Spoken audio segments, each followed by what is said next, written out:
और अपने परम पिता शिव बाबा को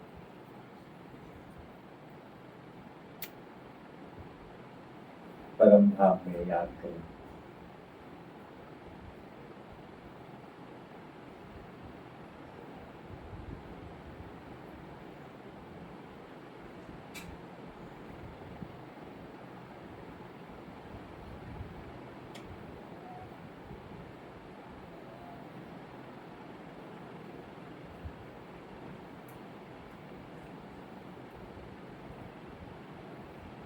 Welcome to XD Music World.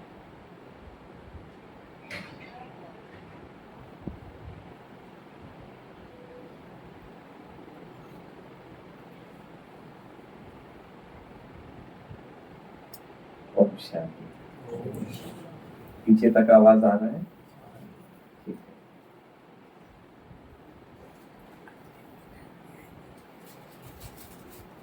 मैं डॉक्टर स्वपन फिलहाल दिल्ली के जीबी पंत अस्पताल में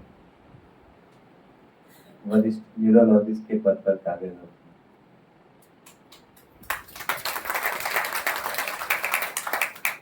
राजयोग का अभ्यास कैसे उसके अनुभव हमारे जीवन में बदलाव लाते हैं और कैसे हम अपने ही स्वयं के राजा बनते हैं। राजा बनना किसको पसंद नहीं है, लेकिन विश्व राजा बनने से पहले हमें स्वयं का राजा बनना होगा। तो देखते हैं इन अनुभवों से आज हम क्या सीख कर जाते हैं। तो तैयार हैं आप सब जी। हमारे साथ इस यात्रा पर चलने के लिए? ये अगर आगे की लाइट्स आप ऑन कर दीजिए तो ये ऑन कर।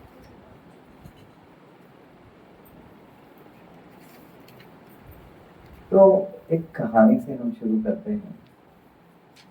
एक मरीज हमारे पास आया, इसकी बड़ी अजीब सी कहानी थी।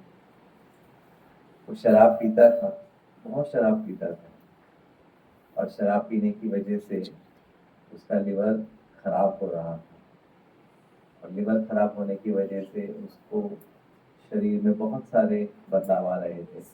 उल्टियाँ होती थी, कमजोरी महसूस होती थी, भूख नहीं लगती थी, पेट साफ नहीं होता था। तो वो हमारे पास आया। तो हमने उससे कहा कि देखो, जो आप शराब पीते हो उसकी वजह से आपके ये समस्याएं आ रही हैं, तो आप ये शराब पीना छोड़ दो तो आपकी समस्याएं धीरे धीरे ठीक हो जाएंगी। लेकिन कुछ समय बाद वो व्यक्ति वापस आता है, 1 महीने बाद, कहता है डॉक्टर साहब मैं शराब नहीं छोड़ पा रहा। हमने आपको बताया तो था इसके कितने फायदे क्या नुकसान हैं, शराब से आपके शरीर में जो जो प्रॉब्लम्स आ रही हैं। कहते हैं डॉक्टर साहब प्रॉब्लम्स तो आ रही हैं, मुझे पता भी चल गया है कि ये प्रॉब्लम्स आ रही हैं, लेकिन मैं क्या करूं, ये जानते बूझते भी मैं अपने आप पे कंट्रोल नहीं रख पाता हूँ। क्या ये बात सच है? ऐसे ही होता है। जो नशे में होते हैं, जो लोग नशा करते हैं, उनके लिए व्यसन को छोड़ना, क्या ज्ञान से केवल वो नशा छोड़ पाते हैं? उसको शराबी को बताया, पूरा अच्छे से बताया, लेकिन फिर भी वो छोड़ नहीं पाया, है ना? क्या कारण है? सब कुछ जानते बूझते हम कंट्रोल नहीं कर पाते अपने मन पर। ये जो कंट्रोल है, ये जो हम बात कर रहे हैं कि वो शराब नहीं छोड़ पाया, इसका कारण क्या उसके हाथों की समस्या है? क्या उसके शरीर की समस्या है? नहीं, संकल्प, यहाँ पर कंट्रोल नहीं है। तो जब मन कंट्रोल में नहीं होता है तो हाथ और पैर तो खुद ब खुद वैसे ही चलने लगते हैं, है ना? अब ये मन है क्या चीज? मन क्या होता है? देखते हैं विज्ञान क्या कहता है। तो विज्ञान कहता है कि हमारे 2 तरह के मन होते हैं। एक भावनात्मक मन जिसको हम इमोशंस कहते हैं, और एक बौद्धिक मन जिसको हम बुद्धि कहते हैं। आप लोगों भी जब राजयोग का चैप्टर पढ़ते हैं तो पहला चैप्टर आत्मा का जब पढ़ते हैं तो उसमें क्या आता है? मन, बुद्धि, संस्कार। तो साइंटिफिकली अगर हम देखें तो ब्रेन का ये जो हिस्सा है आगे वाला, इसको हम कहते हैं बुद्धि।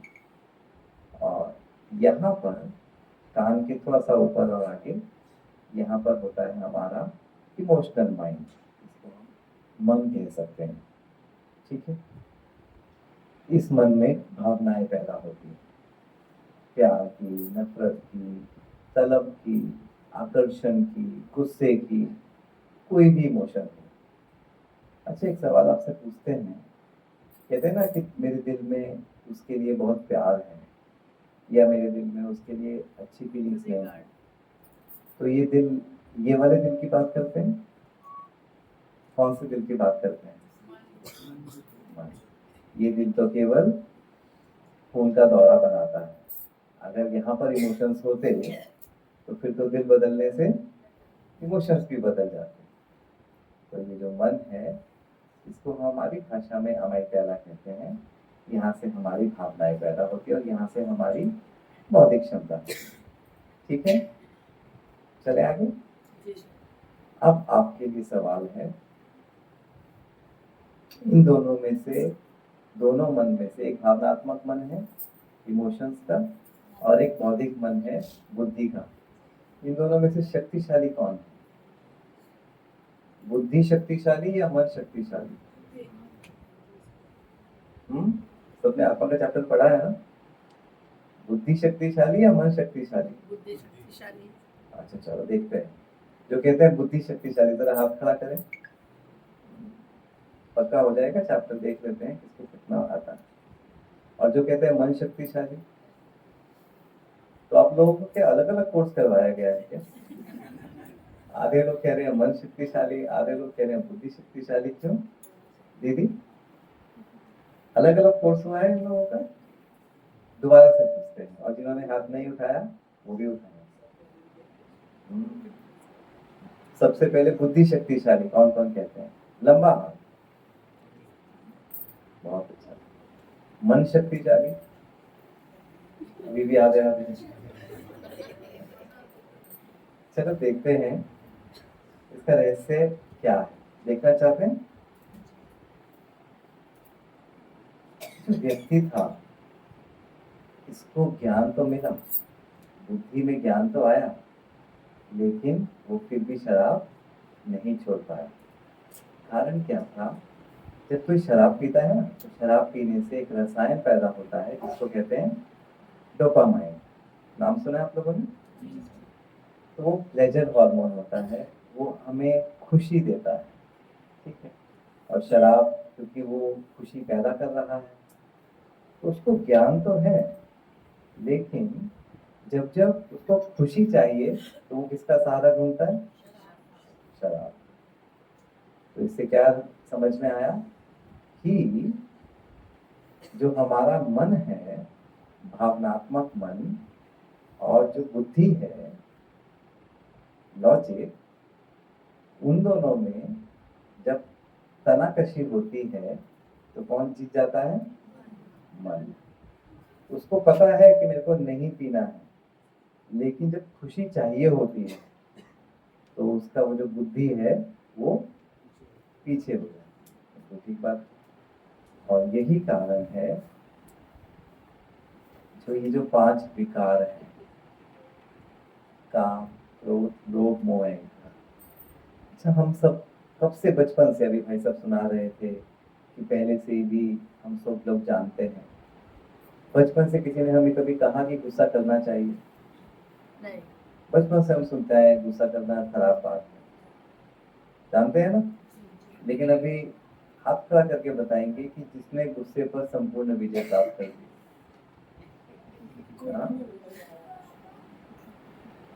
क्यों? बुद्धि तो सबके पास है, सबको है, लेकिन ये जो इमोशंस होते हैं ना, हमारी भावनाएं होती हैं, ये बुद्धि पर हावी हो जाती है। इसीलिए हम ना चाहते भी क्रोध, लोग, किसी से भी पूछो, हम लोग तो यहाँ पर बीके क्लास में बैठे हैं, लेकिन एक आम व्यक्ति से भी पूछो जिसको ये ज्ञान नहीं है, तो क्या कहेगा? लोग करना अच्छी बात है, लेकिन फिर भी कर रहे हैं लोग।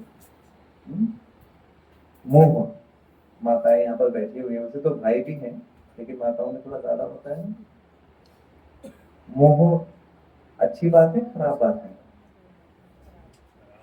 खराब बात है, लेकिन सबका मोह जीत हो गया। पता है, लेकिन अभी भी मोह की रगे हैं, ऐसी अहंकार। और युवाओं में काम भी काम, पता होने के बावजूद भी उस पर नहीं जीत पाते, क्योंकि हमारे इमोशंस हमारी बुद्धि पर हावी। अब ये तो हमने समझा कि हमारा जो मन है, भावनाएं हैं, वो बुद्धि पर हावी हो जाती है। इसीलिए हम ना चाहते हुए भी क्रोध करना नहीं चाहते, ये चाहते नहीं, लेकिन हो जाता है क्योंकि हमारी भावनाएं हावी हो जाती हैं। अब सवाल ये है कि ये जो भावनाएं हैं, ये भावनाएं हमारे मन में आती कैसे हैं, बनती कैसे हैं? यहाँ पर इंजीनियर्स हैं कोई? इंजीनियर्स, आईटी बैकग्राउंड से कोई लोग हैं? आप लोग हैं। बिजली का थोड़ा बहुत जानते हैं कोई लोग यहाँ पर? इलेक्ट्रिकल चीज होता है घर में, सबके बिजली घर होता है ना, उसमें क्या होती है? तारे। हमारे ब्रेन में भी तारे होती हैं, जिनको हम न्यूरॉन्स कहते हैं। और वो कितनी तारे होती हैं? 84 बिलियन, 840 करोड़ तारे। और वो आपस में जुड़ी हुई होती हैं, और वो हमारे मन के विचार और मन के जो हम व्यवहार करते हैं, उनको निर्धारित करती है। अब ये बनती कैसे हैं तारे, ये भी एक बहुत इंटरेस्टिंग विज्ञान है। एक एक्सपेरिमेंट से हम समझाते हैं आपको। ये एक डॉग था, जिसके सामने उसका जो सबसे फेवरेट फूड था वो रखा गया। तो डॉग को क्या हुआ? उसकी लार गिरने लगी। अब क्या किया गया? उसके सामने एक बेल बजाई गई, तो लार नहीं गिरी। अब क्या किया गया? कुछ दिनों तक लार गिरी, जब बेल और फूड साथ साथ, बेल भी बजाई गई और फूड भी रखा गया। कुछ दिनों बाद अब सिर्फ केवल बेल बजाई, तो क्या देखा गया? उसकी लार गिरने लगी, सिर्फ बेल से, फूड नहीं था। कारण वो तो पढ़ लिया आपने, मतलब ट्रेन किया एक हमारे फ्रेंड थे, उन्होंने अपनी स्टोरी शेयर की। कहते हैं कि यार मेरे साथ ना एक अजीब सा सीन हो गया। मैंने कहा क्या हुआ? कहते सुबह सुबह 8 बजे हमारा दूध वाला आता है और वो बेल बजाता है, तो हम दूध का जो बर्तन होता है वो लेकर जाते हैं दूध लेने। मैंने कहा इसमें क्या बात है? कहते नहीं, बेल बजी 8 बजे, हम दूध का बर्तन लेकर गए, दरवाजा खोला तो सामने हमारे 3 दोस्त खड़े थे। कहते इस दूध के बर्तन से हमारा स्वागत करने आए हो क्या? तो जो बेल बजी थी, किसने कहा था कि दूध वाला है? तो बेल बजी थी ना, लेकिन उसके माइंड का एक पैटर्न बन गया था। क्या? बेल बजेगी 8 बजे तो कौन होगा? By default. ठीक है, बन गया ना पैटर्न। तो आप जो यहाँ पर देख रहे हैं, ऐसे ही हमारे ब्रेन में पैटर्न्स बनते जाते हैं। अच्छा, यहाँ पर दादा दादी कितने हैं? काफी है। माता पिता? सारी छोटे छोटे बच्चे होते हैं ना, सबके घरों में होता है, आपने भी देखा होगा। जब वो 1.5 साल का होता है, जब वो चलना सीखता है, और मान लो वो टेबल से टकरा जाता है और गिर जाता है, तो दादा दादी, माता पिता क्या कहते हैं? अरे तुम्हें चोट लगी बच्चे, टेबल को क्या करो? हप करो, कहते हैं। ठीक है, कहते हैं। बच्चे ने क्या सीखा? क्या उसके माइंड की कंडीशनिंग हुई कि जब आपको चोट लगे तो उसका कारण कौन? सामने वाला। टेबल वही ना कारण, और फिर उसके साथ क्या करो? उसको माफ करो, मतलब उसको मारो। क्या सीखा उसने? गलती मेरी नहीं सामने वाले की है, और कैसे रिएक्ट करो? एग्रेसिव मोड पे रिएक्ट। अब जब वो बच्चा बड़ा होगा तो वो क्या करेगा? कोई भी बात ऐसी होगी जो अच्छी नहीं है तो क्या वो अपनी गलती देख पाएगा? गलती सामने वाले की, और रिएक्ट कैसे करेगा? गुस्से में अब इसमें दो बातें हैं। उस दिन अगर उस बच्चे को उसके माता पिता ने या दादा दादी ने कहा होता, बेटा तुम्हें ध्यान से संभल के चलना चाहिए था, तुम अगर ध्यान से चलते तो तुम्हें चोट नहीं लगती, तो वो क्या सीखता? मुझे अपने पर देखना है कि मैंने कहाँ गलती। दूसरा, अगर उसको वो कहते कि कोई बात नहीं, गिर गए उठ जाओ, कोई बात नहीं, चोट भी लगती रहती है, फिर उठोगे फिर संभल के चलोगे, तो वो क्या सीखता? दूसरे के साथ टॉलरेंस, सहन शक्ति कैसे आती है। तो पैटर्न्स हम खुद ही बनाते हैं। वो कॉमन जोक आपने देखा होगा ना, वो फोन आता है पापा के मोबाइल पर, तो पापा उसको कहते हैं बच्चे से कि मोबाइल पर कह दो कि पापा घर पर नहीं है, तो वो फोन पर क्या कहता है? पापा कह रहे हैं मैं घर पर नहीं हूँ। सुना है ना? तो बड़े होकर वो कैसा अफसर बनेगा? डालने वाला। ये माइंड पैटर्न्स हमें ही अपने बचपन से जो हम आसपास देखते हैं, सुनते हैं, पढ़ते हैं, वो हमारे क्या बनाता है? Mind pattern. एक उदाहरण देखते हैं। ये एक युवा है जो पहली बार कॉलेज जाता है, ठीक है, और कॉलेज में उसको उसके दोस्त सिगरेट ऑफर करते, कहते हैं यार तो तुम कॉलेज में आ गए हो, बड़े हो गए हो, तो चलो कुछ नया ट्राई करते हैं। तो वो उसको सिगरेट ऑफर की जाती है। स्टिमुलस मतलब उसके सामने एक सिचुएशन आती है, ठीक है। अब ये जो पेड़ जैसे आपको दिख रहे हैं ये विचार है, उसके मन में दो विचार उठते हैं। एक विचार कहता है यार पी लेते हैं ना, एक बारी पीने में क्या होता है सिगरेट, कोई बात नहीं, मैं कौन सा इसमें कुछ जाएगा, मेरे दोस्त कह रहे हैं पी लेता हूँ, मैं बड़ा हो गया। दूसरा विचार कहता है नहीं नहीं, सिगरेट पीना अच्छी बात नहीं है, मेरे मम्मी पापा ने मना किया है, कोई गलत काम नहीं करना, ऐसी होता है ना। तो अब उसके मन में दो विचार आए, लेकिन उस दिन वो पीयर प्रेशर में आकर सिगरेट पी लेता है। तो ब्रेन में क्या होता है? एक विद्युत तरंग, जो हमने आपको बताया था कि ब्रेन के अंदर जो तारे होती हैं, ये तारे हैं विद्युत तरंग, जो सिगरेट पीने वाला संस्कार है उस तरफ जाती है विद्युत तरंग, ब्रेन में हरकत उस तरफ होती है। जो सिगरेट नहीं पीने वाला उसका संस्कार था, उधर करंट नहीं जाता है। अब सिद्धांत कहता है कि जब जब विद्युत तरंग बार बार पैदा होगी न्यूरॉन्स में, वो आपस में कनेक्शन बना लेंगे, जुड़ जाएंगे तारे, जैसे आप तार जोड़ देते हो ना। ब्रेन में वो तारे कैसे जुड़ती हैं? वही चीज बार बार करने से। तो अब क्या करता है, जब वो दूसरी बारी उसको सिगरेट ऑफर की जाती है, तीसरी बार की जाती है, चौथी बार की जाती है, और वो पी लेता है, तो उसका ये संस्कार पीने का सिगरेट क्या हो गया? देखो यहां से यहां पर पक्का हो गया। अब इस समय में दो विचार तो आएंगे, लेकिन ये क्योंकि ये वाला संस्कार पक्का हो गया है, तो ये विचार तुरंत काम करेगा, और जो दूसरा विचार था नहीं पीने वाला, वो कच्चा हो गया है, अब वो काम नहीं करेगा। और एक समय ऐसा आएगा, अब वो सोचेगा भी नहीं, सिगरेट सामने होगी उठाएगा और सुलगा लेगा, और कुछ समय बाद उसको कितना भी मना करो, उसको पता भी होगा कि मुझे ये नहीं करना चाहिए, लेकिन फिर भी वो करेगा क्योंकि उसका संस्कार ये पक्का हो गया। ये हुई स्थूल लतों की बात। लेकिन यहाँ पर जब हम बैठे हैं तो हम आत्मा की बात करते हैं। तो आत्मा की लत कौन सी है?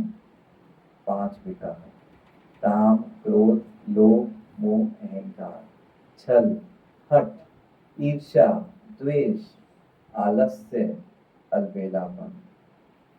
हम सबको पता है ये चीजें खराब हैं, लेकिन क्योंकि आदत लगी हुई है तो वो अपने आप ही हो जाता है। अब इस व्यक्ति को सबसे पहले क्या मिला? इसको किसी ने ज्ञान दिया, इंटेलेक्ट, बुद्धि दी कि देखो भाई, जो तुम कर रहे हो उससे तुम्हें क्या क्या नुकसान होने वाला है। तो उसको ज्ञान दिया गया कि भाई देखो, पियोगे सिगरेट तो तुम्हें कैंसर हो सकता है, तुम्हारे फेफड़े खराब हो सकते हैं, तुम्हारी पेट की समस्याएं हो सकती हैं। उसको ज्ञान मिला, ठीक है। पहली बार उसने एक दृढ़ संकल्प किया कि मुझे दिक्कत हो रही है, मैं सिगरेट नहीं पीऊंगा। बहुत दृढ़ संकल्प किया। और पहली बार उसके ब्रेन में अब तरंग कहाँ से जाएगी? विद्युत तरंग नीचे से, ऊपर से नहीं गई, क्योंकि उसने मना किया, मना किया। लेकिन इससे फायदा क्या होगा? अब धीरे धीरे जब वो पहली बार मना करेगा तो उसने बहुत अपने मन पर काबू करके मना किया, लेकिन जब उसने सेकंड टाइम, थर्ड टाइम मना किया तो वो संस्कार जो सिगरेट नहीं पीने का था, अब वो क्या होगा? वो पक्का होगा। और धीरे धीरे जैसे जैसे वो मना करता गया, मना करता गया, उसका एक नया संस्कार मना करने का पक्का हो गया। नीचे वाला जो मना करने का था और जो सिगरेट पीने का संस्कार था, वो अपने आप ही कच्चा हो जाएगा। कहने का मतलब, जो एक कहावत भी है, करत करत अभ्यास के जड़मति होत सुजान, रसरे आवत जात है सिल पर परख निशान। कोई भी नए संस्कार को अगर हमें अपनाना है, जितना हम उसका अभ्यास करते हैं वो हमारी आदत में आता जाता है। आप लोगों को अगर हम कहें कि 8 बजे तक सो जाओ, तो आप सो पाओगे? क्यों? क्योंकि आपने अपने मन को एक आदत में डाल दिया है जल्दी उठने के लिए। लेकिन लोगों को, जिनको 8 बजे उठने की आदत है, उनको आप कहो 4 बजे उठ जाओ, तो वो क्या कहेंगे? आप कैसी बातें कर रहे हो, 4 बजे कोई उठने का समय होता है, हम तो उठ ही नहीं सकते। तो 4 बजे 8 बजे दोनों ने अपनी अपनी आदतें बनाई, बनाई ना आदतें। इस प्रेम सिद्धांत को हम इस्तेमाल करते हैं योग अभ्यास। तो योग क्या है? बाबा ने बहुत सिंपल कहा, योग अर्थात ज्ञान। और जितना हम उसका अभ्यास करते हैं वो हमारा संस्कार पक्का होता है। तो इससे हमने क्या सीखा? सबसे पहले राइट नॉलेज, सही ज्ञान। उस बच्चे को उसके दोस्त उल्टी पट्टी पढ़ा रहे थे, कहते हैं ना, उसने तुम्हें उल्टी पट्टी पढ़ा दी, है ना? उल्टी पट्टी पढ़ा रहे। जब तक ज्ञान राइट नहीं होगा तो हमारी सोच सही हो ही नहीं सकती। और आज किस तरह का ज्ञान हम ले रहे हैं? हम लोग तो यहाँ बैठे हैं, लेकिन जरा थोड़े बाहर की दुनिया के बारे में सोचो। जरा सोचो, आज के युवा क्या सुनते हैं, क्या देखते हैं, क्या पढ़ते हैं? सबको पता है क्या देखते हैं? Instagram, shorts, reels. और उसमें क्या दिखाया जाता है? क्या दिखाया जाता है? एक ने तो थप्पड़ मारा तो दूसरे ने उसको 2 थप्पड़ मारे, ये दिखाते हैं। तो क्या सीखा इससे? कि कोई तुम्हारे साथ गलत करे तो तुम उसके साथ दुगना गलत करो। डेली सोप्स, सीरियल्स, आप लोग देखते हैं सीरियल? सास की तरह की बहू की टाइप? नहीं देखते। पहले जो लोग देखते थे उनका अनुभव होगा, जब एक सीन आता है, घर में कोई बात हुई, ठीक है, तो कैसा रिएक्शन दिखाते हैं उसमें? छोटी सी बात पर बड़ा रिस्पॉन्स ऐसे दिखाएंगे ना एकदम। और वो भी एक बार नहीं, 3 बार पॉज करके। और लोग उसको मजे से खाना खाते हुए देखते हैं। लेकिन उससे माइंडसेट क्या बना? वैसा ही बने। कि जब भी कोई छोटी बात हो तो रिएक्शन बड़ा। हमारे पिताजी के बड़े भाई, जो हमारे ताऊजी लगते हैं, तो उनकी शादी को 50 साल हो गए। वो लॉयर हैं और उनकी जो युगल हैं वो सिर्फ 4th क्लास तक पढ़ी हुई हैं। और हाइट भी दोनों में कैसा फर्क है, जैसे अमिताभ बच्चन और जया भादुरी। तो हमने एक दिन उनसे पूछा कि आपकी ना तो हाइट का मेल है, ना पढ़ाई का मेल है, तो आपने इनसे शादी क्यों की? भाई उत्सुकता थी। तो कहते कि पहले के जमाने में ना कोई ऐसे पूछता नहीं था, बस फोटो भी नहीं दिखाते थे, बस शादी कर देते थे। मैं तो फिर भी अपने 50 साल निभा लिए। कहते हैं हाँ, हमें ये सिखाया गया था कि निभाना होता है। और आज के समय में लव मैरिज भी कितने दिन चलती है? कितने दिन चलती है? कारण क्या है? हमने वो चीज, वो ज्ञान दिया नहीं। तो पहली चीज, इसीलिए सबसे पहले आता है ज्ञान, उसके बाद आता है योग, अभ्यास। अगर राइट ज्ञान ही नहीं है, परमात्मा का परिचय करेक्ट ही नहीं है, तो आप योग क्या करोगे? पूरी दुनिया मेडिटेशन के पीछे, हमें मेडिटेशन सीखना है, मेडिटेशन सीखना है। लेकिन मेडिटेशन से पहले सत्य ज्ञान तो लो। बच्चों को पहले उन चीजों से दूर तो करो। हम कहते हैं बच्चों के संस्कार बदलें, लेकिन जब तक वो देखते रहेंगे वो चीजें, उनके संस्कार बदल ही नहीं सकते। तो ये जो हमारी ब्रेन है, ये एक लाइब्रेरी की तरह है, जिसमें जो आप सुनते हैं, पढ़ते हैं, देखते हैं, वो इंफॉर्मेशन चली जाती है और उसके हिसाब से फिर संस्कार बनते हैं। आज लोगों में जो नेगेटिव थिंकिंग है, उसका मुख्य कारण यही है, नेगेटिव कंटेंट। कंटेंट को चेंज करना बहुत जरूरी है। हम लोग ऐसा करते हैं ना, एंटरटेनमेंट के नाम पर बस हम देख रहे हैं रील्स, शॉर्ट्स, एंटरटेनमेंट के लिए देख रहे हैं। हम कुछ कर नहीं रहे हैं, लेकिन हम केवल देख रहे हैं। वो आपके ब्रेन में जा रहा है। चलो अब देखते हैं, ये तो बाहर के लोगों की बात हुई, हमें कितना ज्ञान है। जरा टेस्ट ले हम लोगों का, हो जाए एक टेस्ट। ये कहावत कितने लोगों ने सुनी? सोनिया सब सबने सुनी है? जरा हाथ उठाइए, किसने नहीं सुनी है? कुछ लोगों ने तो जवाब ही नहीं दिया। दोबारा पूछते हैं, किसने ये कहावत सुनी है? ऑलमोस्ट सबने। कोई ऐसा है जिसने नहीं सुनी है? आपने नहीं सुना? अच्छा, एक भाई साहब है, उन्होंने नहीं सुना है, प्यार अंधा होता है। चलो एक गेम खेलते हैं। कितने लोग मानते हैं, सुनी तो है सबने, लेकिन मानते हैं कि प्यार सचमुच अंधा होता है? कोई नहीं मानता? सम्मान। तो हाथ तो खड़ा करके बताओ, तभी तो पता चलेगा मानते हो। और कितने लोग कहते हैं कि प्यार अंधा नहीं होता? इसमें भी कुछ लोग, भाई अंधा होता है नहीं होता है? क्यों दीदी, होता है अंधा नहीं होता है? दीदी भी बताए हमारे, होता है अंधा? नहीं होता है? होता है नहीं होता है? होता है। ठीक से बताओ भाई, हम ही कंफ्यूज हो गए हैं कि होता है नहीं होता है। आप अपना अनुभव दोबारा से, अंधा होता है, आप खड़ा करें। दीदी आप भी बताओ, अंधा होता है, अपने ठीक है? सोच आपका क्या है? प्यार अंधा होता है नहीं होता है? कहावत सही है गलत है? सही। प्यार अंधा नहीं होता है, हाथ खड़ा करो। एक ही हाथ है बस, एक ही, दो, तीन, बस, चार, बस। पीछे दीदी आपका क्या है? दीदी में सोच रहे हैं। चलो देखते हैं कौन जीतता है, ठीक है? मेजोरिटी कहते हैं प्यार अंधा होता है, 4-5 लोग कहते हैं अंधा नहीं होता। फिर से इसी चित्र पे आ जाओ।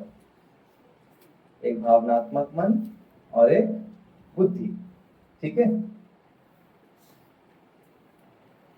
इमोशंस और लॉजिक। अच्छा, मान लो हमारे बच्चे को कोई शिकायत करने आता है, घर पर 3-4 लोग मिलकर आते हैं शिकायत करने कि आपका बच्चा ऐसा है, आपका बच्चा वैसा है, बहुत बोलते हैं। तो हम क्या करेंगे? हमारा रवैया क्या होगा? क्या हम भी उनके साथ उसकी बुराई करना शुरू कर देंगे बच्चे की, या अपने बच्चे को प्रोटेक्ट करेंगे? प्रोटेक्ट करेंगे अपने बच्चे को, थोड़ा सा उस बात को ठीक करेंगे, नहीं भाई हो गया होगा, कोई बात नहीं, ठीक है ना? अब मान लो वो हमारा बच्चा नहीं, वो पड़ोसी का बच्चा है, फिर वही 3-4 लोग हैं और आप हो। तो अब आप कैसी बातें करोगे? आपका रुख क्या होगा? कि हो सकता है गलती कर दी हो सकता है, मुझे नहीं पता, हो सकता है कर दी। अब एक और सिचुएशन, अब वो ना तो पड़ोसी का बच्चा है, ना हमारा बच्चा है, वो हमारे दुश्मन का बच्चा है। अब उस बच्चे के बारे में क्या बोलेंगे? इसका पिता ऐसा है तो ये भी ऐसे ही होगा, इसने पक्का इसी ने किया होगा। ठीक बात है भाई, बोलो भाई, ठीक बात है। तो बात वही है, बच्चे भी वही हैं, लेकिन क्या बदला, हमारा उससे रिश्ता बदल गया। एक तरफ हमारा बच्चा, एक तरफ पड़ोसी का बच्चा है, एक तरफ दुश्मन का बच्चा है। अपने बच्चे से हमें प्यार है, पड़ोसी के बच्चे के लिए हम न्यूट्रल हैं। दुश्मन पसंद नहीं है तो उसका बच्चा कहाँ से पसंद आएगा, क्योंकि वो उससे रिलेटेड है। तो हमारे इमोशंस ने हमारी बुद्धि को जो निर्णय देना था उसको इन्फ्लुएंस कर दिया, प्रभाव डाल दिया उसके ऊपर। तो कौन स्ट्रांग हुआ? इमोशंस। इमोशंस ने हमारी बुद्धि को अंधा कर दिया। जो निर्णय देना था, तीनों सिचुएशन में अलग अलग निर्णय दिया। क्यों? एक से प्यार था, एक से प्यार नहीं था, तीसरे से नफरत थी। तो प्यार ने किसको अंधा कर दिया? हमारी बुद्धि को अंधा कर दिया। तो प्यार अंधा हो गया। प्यार ने हमारी बुद्धि को अंधा कर दिया। तो भाई ताली तो बजाओ जिन्होंने बोला था प्यार अंधा होगा। लेकिन लेकिन लेकिन आपको लगता है ब्रेन स्पेशलिस्ट इतने आराम से आपको जाने देगा? हाँ, ट्विस्ट तो कुछ लाएगा ना। चलो देखते हैं ट्विस्ट क्या है। ये कौन है? ये कौन है? धृतराष्ट्र। इनकी आंखों पर पट्टी है, क्यों? अंधे थे? किस चीज में अंधे थे? मुंह में अंधे थे। Very good. तो जो पट्टी थी, आंखों पर पट्टी, इसलिए अंधा दिखाते हैं क्योंकि वो अपने पुत्र मोह में अंधे थे। Very good. ये कौन है? और गोपियां। गोपियों से कृष्ण का कैसा रिश्ता था? प्यार का रिश्ता था। लेकिन क्या इनको अंधा दिखाया है? नहीं दिखाया। क्या समझे? क्या समझे? मोह को अंधा दिखाते हैं, प्यार को नहीं। फर्क समझने की बात है। हम कहते हैं ना ईश्वर प्रेम है। सबको दिखाई दे रहा है स्लाइड्स या लाइट बंद करें? नहीं दिखाई दे रहा है, बंद करें लाइट थोड़ी देर के लिए। दीदी वाली लाइट ये ठीक है। अब ठीक है। दीदी वो स्लाइड वाली लाइट जलाओ ना, स्लाइड वाली। नहीं अभी ठीक है, बाद में जला देंगे। ईश्वर को प्रेम भी कहते हैं, ईश्वर प्रेम है, गॉड इज लव। तो अगर लव ब्लाइंड होता, ईश्वर भी अंधा हो जाता। फिर प्यार अंधा होता तो ईश्वर भी अंधा हो गया। क्या ईश्वर अंधा हो सकता है? नहीं, प्यार अंधा नहीं होता। प्यार तो इतनी खूबसूरत, वो एक फीलिंग है, एक इमोशन है जो हमें एक दूसरे से जोड़ता है। नहीं तो हम सब कैसे हो जाते अगर प्यार नहीं होता? रूखे हो जाती है। रोबोट हो जाते। रोबोट में केवल दिमाग होता है, इमोशंस नहीं होते। दिमाग बहुत तेज होता है, बुद्धि बुद्धि होती है, लेकिन एक दूसरे के प्रति जो फीलिंग होती है वो नहीं होती ना। आजकल एआई का जमाना है, आर्टिफिशियल इंटेलिजेंस। इंटेलिजेंस है वो, इमोशंस नहीं है। यही फर्क है। मोह जो होता है वो हमें अंधा कर देता है, और प्यार वो खूबसूरत फीलिंग है जो हमें बांधता है। तो अब मानते हैं प्यार अंधा नहीं होता, मोह अंधा होता है। तो भाई डबल तालियां बजाओ जिन्होंने कहा प्यार अंधा नहीं होता। ये है ज्ञान की गहराई। प्रेम ईश्वर, हम ईश्वर से प्रेम करते हैं तो क्या हम अंधे हैं? नहीं। लेकिन जब हम किसी के मोह में पड़ जाते हैं तब हमारी बुद्धि पर पड़ जाता है और हम गलत निर्णय लेते हैं, जैसे धृतराष्ट्र ने गलत निर्णय लिया। अब फर्क कैसे पता चले क्या मोह है क्या प्यार है? लोग कहते हैं कि अध्यात्म हमें नीरस बना देता है। नहीं, अध्यात्म हमें प्यार और मोह का फर्क सिखा देता है ताकि हम प्यार करें, मोह में ना पड़े। फर्क क्या है? जैसे शुगर ज्यादा खाओ तो क्या हो जाती है? डायबिटीज। लिमिट में खाओ तो अच्छी लगती है। हलवे में चीनी नहीं हो तो मजा नहीं आएगा, लेकिन अगर चीनी कहीं ज्यादा खाने लगे तो शुगर हो जाएगी। ऐसे ही स्वाद सब्जी में तभी आता है जब नमक हो, और वही नमक ज्यादा हो जाए तो ब्लड प्रेशर पैदा कर देता है। जब प्यार अपनी मर्यादा को क्रॉस करता है तब वो मोह कैसे समझे ये मोह बन गया है? जिस चीज में हमारी आत्मा की शक्ति या दूसरी आत्मा की शक्ति कम होने लगे तो समझ लेना वो हमने लिमिट को क्रॉस कर दिया है। अब प्यार मोह में बदल रहा है। जहां पर आपकी आत्मा को शक्ति मिल रही है, आप कंफर्टेबल हो, सामने वाला कंफर्टेबल है, दर्द नहीं है, वो प्यार तक सीमित है। बढ़े आगे। चलिए, ऐसे ही क्रोध, लोग कहते हैं आज क्रोध के बिना काम नहीं होता, कहते हैं ना, ये काम होता ही नहीं इसलिए हमें करना पड़ता है। कौन अपने आप से करना चाहता है, लेकिन काम नहीं होता है इसलिए करना पड़ता है, ऐसे ही है ना? है ना? तो अगर हम पूछें कि कौन कौन क्रोध मुक्त हो गया है, वो हाथ खड़ा करो। राइट। लेकिन हमें अगर समझ में आ जाए कि अनुशासन हमें करना है, अध्यात्म हमें कभी ये नहीं सिखाता कि क्रोध नहीं करना, अनुशासन नहीं करना है। आप अनुशासन में करो, लेकिन उसको क्रोध मत बनने दो। जब वो अपनी सीमा को पार करता है तब वो क्रोध बनता है। जैसे एक बच्चा है और एक टीचर है।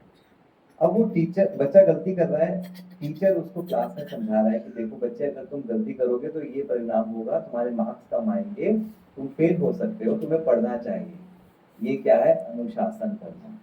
लेकिन अगर वही टीचर जब उस बच्चे को बुरा भला कहता है, उसके सबके सामने उसको बहुत ही ऐसे शब्द कहता है जो उस बच्चे के दिल को हर्ट कर जाते हैं, तब क्या होता है? वो क्रोध का रूप लेता है। क्यों?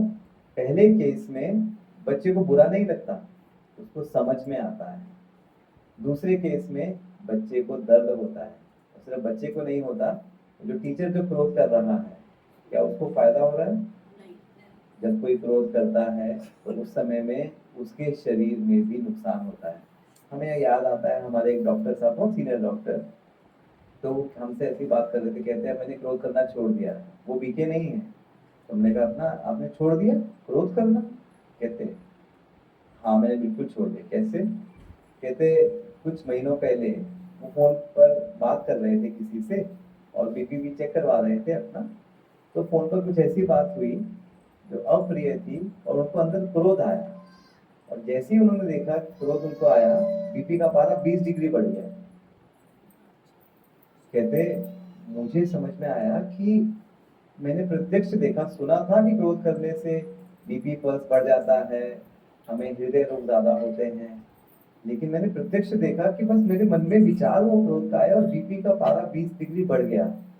तब से मैंने देखा ये तो कितना नुकसान कर सकता है, और मैंने सोचा कि नहीं, मैं कभी क्रोध नहीं करूंगा। तो क्रोध और डिसिप्लिन, अनुशासन में क्या फर्क है? जहां पर आपको लगने लगे कि अब दूसरे वाला अनकंफर्टेबल हो रहा है या मैं अनकंफर्टेबल हो रहा हूं, तो समझ लो हमने मर्यादा को क्रॉस कर दिया है। ये है क्या? और यही गीता में भी श्लोक, कितना सुंदर श्लोक लिखा, क्रोधा भवति सम्मोह, सम्मोह स्मृति विभ्रम, स्मृति भ्रम पश्चात बुद्धि नाश, बुद्धि नाश पश्चात प्राण क्षय। अर्थात जब कोई क्रोध करता है तो उसके एक सम्मोहन जैसी, हिप्नोटिज्म जैसी स्थिति पैदा हो जाती है।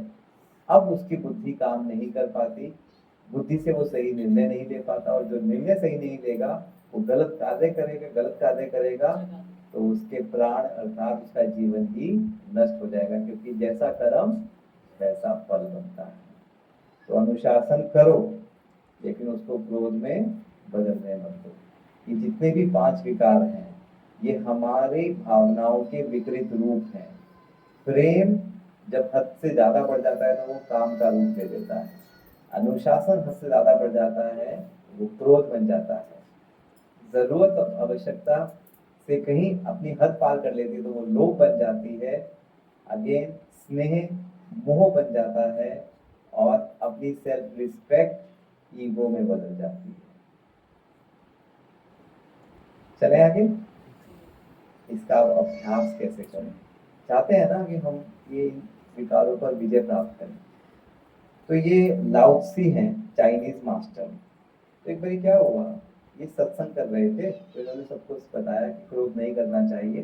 तो सबने कहा सत्य वचन महाराज, आपने बिल्कुल ठीक बताया कि क्रोध नहीं करना चाहिए। तो सब चले गए। अगले दिन व्यक्ति वापस आया, कहता महाराज जी मुझे समझ नहीं आया, दोबारा समझाओ। तो महाराज जी ने दोबारा समझा दिया। तीसरे दिन फिर आ गया वो व्यक्ति। तो जो महाराज जी के साथ चेले थे कहते इसमें इतनी मुश्किल क्या है, सबको समझ में आ गया। तो बता तो दिया, नहीं क्रोध नहीं करना है। महाराज जी तो रहम दिल होते हैं, तो उन्होंने कहा कोई बात नहीं, बच्चा समझ में आया तो फिर समझा दिया। चौथे दिन फिर आ गया, पांचवें दिन फिर आ गया। वो रोज आता रहा, 21 दिन तक आया रोज। 22वें दिन नहीं आया। अब सोचो, चेलों को आदत पड़ चुकी थी उसके आने की। तो 22वें दिन नहीं आया तो चेलों को क्या हुआ, पेट में गुड़गुड़ कि क्या हो गया। तो महाराज जी से कहते आज वो आया नहीं। तो कहते चलो घर जाकर देखते हैं कुछ हुआ तो नहीं उसके साथ, सब ठीक ठाक। ऐसे ही होता है ना, जब कोई रोज आ रहा हो क्लास में और एक दिन नहीं आए तो होता है ना क्या हो गया। तो गए सब घर और आराम से बैठ के चाय पी रहा था। पूछा भैया आज तुम आए नहीं, क्यों नहीं आए आज। तो कहता कि ना मुझे समझ में आ गया। तो चेले परेशान हो गए, ऐसा क्या हो गया। तब महाराज जी ने कहा कि आपको पता है जितने भी लोग वहां पर थे जिन्होंने सुना, उन्होंने सुना तो सही लेकिन अमल किसी के जीवन में नहीं आया, केवल इस व्यक्ति के जीवन में अमल आया। जो वो व्यक्ति रोज आ रहा था ना, वो केवल क्या कर रहा था, सुन तो लिया था लेकिन वो रोज उसको प्रैक्टिस कर रहा था। रोज सुनने से उसके माइंड में जो हमने देखा था रिपीटिशन होने से वो फायरिंग हो रही थी, वो उसका संस्कार बन रहा था। इसलिए जब बाबा रोज हमें मुरली में एक ही चीज वो अलग अलग तरीके से सुनाते हैं तो मकसद क्या होता है, वो संस्कार करना, संस्कार करना। और विज्ञान कहता है कि 21 दिन में हमारा संस्कार जो पुराना है वो बदलना शुरू होता है और 3 महीने में वो पूरा बदल सकता है अगर निरंतर अभ्यास किया जाए। तो राजयोग क्या है, राजयोग हठयोग नहीं, ना तान पर खड़ा होना है, ना कहीं मंदिरों में भटकना है। राजयोग से लोग कहते हैं कि इससे फायदा क्या होगा। जब हमने इसको समझा, जैसे भी भाई साहब कह रहे थे कि वैज्ञानिक तरीके से, तो ये बहुत वैज्ञानिक तरीका। जब हम ईश्वर को प्रेम का सागर, शांति का सागर, पवित्रता का सागर, शक्ति का सागर इस रूप में याद करते हैं तो वो क्या रहा है, हमारे भी वैसे संस्कार फायरिंग कर रहे हैं, उनमें वायरिंग हो रही है। तो जब हम सोच रहे हैं वैसा एक विजुअलाइज कर रहे हैं, वैसे हम बनते जा रहे हैं। दुनिया में लोग नेगेटिव चीजों के बारे में सोच रहे हैं, वो और नेगेटिव बनते जा रहे हैं। जितना हम नेगेटिव बोलते हैं हम नेगेटिव बनते जाते हैं। इसलिए याद रखो, अगर आपके अंदर कोई बुराई है भी तो ना तो उसके बारे में सोचना है ना उसके बारे में बोलना है, वो बुराई कम नहीं होगी, बढ़ेगी। अगर आप बीमार भी हो तो बीमारी अगर सब लोगों को बताते हो मैं बीमार हूँ मैं बीमार हूँ, बीमारी को कम नहीं कर रहे हैं, उसको सिर्फ 2 लोगों को बीमारी बताना, किसको, एक डॉक्टर को और एक ईश्वर को उसे शक्ति देने के लिए। आप सब लोग यहाँ पर बैठे हैं और बहुत ध्यान से सुन रहे हैं। अभी हम जो स्टोरी शेयर करने जा रहे हैं बहुत सेंसिटिव है, लेकिन ये बहुत ज़रूरी है समझना, क्योंकि ये सच्चाई है, बहुत सेंसिटिव है, तो बहुत ध्यान से सुनिएगा। एक 18 साल का युवा, उसने हमें ईमेल किया, कहता भैया मैं आत्महत्या करने जा रहा हूँ, आप मुझे बचा सकते हो तो बचा लो। हमने कहा ऐसा क्या हो गया। कहता भैया मैंने अपने आप को कमरे में बंद कर लिया है और मैं कमरे से बाहर नहीं निकल सकता। क्या हुआ। कहता है कि मैंने एक वेब सीरीज देखी थी, वो बहुत अच्छा स्टूडेंट था, 12th क्लास में टॉपर था, लेकिन उसने एक वेब सीरीज देखी कुछ समय पहले आई थी, आश्रम करके, उसमें बॉबी देओल थे। तो हमने नहीं देखी है, लेकिन उसने जो बताया, कहता है कि उसमें दिखाया कि आश्रम जो एक पवित्र स्थान था, वहाँ पर साधु सन्यासी जो थे और काम विकार मतलब कुछ इस तरह का उसमें दिखाया है क्या कि उसमें वो दिखा रहे थे। कहते हैं कि उसके बाद से वो विचार, जब मैं मंदिर भी जाने लगा तो मुझे देवी देवताओं को देखकर उस तरह के विचार आने लगे। अब सोचो, वो पवित्र स्थान पर जा रहा है लेकिन देवी देवताओं को देखकर उसके विचार। कहता मैं घर पर आया, मुझे अपने माता और बहन को, मैं उनके सामने नहीं जा सकता था क्योंकि मेरी नजरें गलत, अब उसको ग्लानि बहुत होती थी कि मैं अपने माता और बहन को, समझ तो थी ना मेरे माता हैं ये बहन है, लेकिन वो अपनी आंखों को कंट्रोल नहीं कर पा रहा। कहता है मैं अब क्या करूं, मैंने इसे अपने आप को बंद कर दिया दरवाजे में, मैं बाहर ही नहीं जाऊंगा। हाँ भाई सामने कारण क्या बना इसका, अगेन जो उसने देखा वो विचार उसके माइंड में और हर जगह वो वैसा ही होने लगा। उसने बहुत जगह में गया, बाबा साधु और ये सब, ये बूटी ले लो वो ले लो, कहता लेकिन विचार जाते ही नहीं थे। सोता था जागता था बस वही विचार घूमते रहते थे, वही बार बार। क्यों? क्योंकि मूवी को जिस इमोशन से उसने देखा था वो इतने घर कर गए थे, निकल ही नहीं पा रहे। उसको हमने एक ही चीज कहा, आप एक काम करना, 21 दिन के लिए बस आप रोज सुबह उठकर अपने अंदर संकल्प करना और देखना अपने आप को, मैं एक पवित्र आत्मा हूँ। बस ये संकल्प करना। उसने 21 दिन तक ये संकल्प लिया, मैं एक पवित्र आत्मा हूँ। बस वो रिपीट करता था अपने मन में और अपने आप को उस पवित्र आत्मा के रूप में एक सफेद वस्त्रधारी देखता था। 21 दिन बाद कहता है भैया अब वो विचार आने बहुत बहुत बहुत कम हो गए हैं, अब मेरे मन में वो विचार नहीं आते हैं और अब मैं उन चीजों से ऊपर निकल पा रहा हूँ।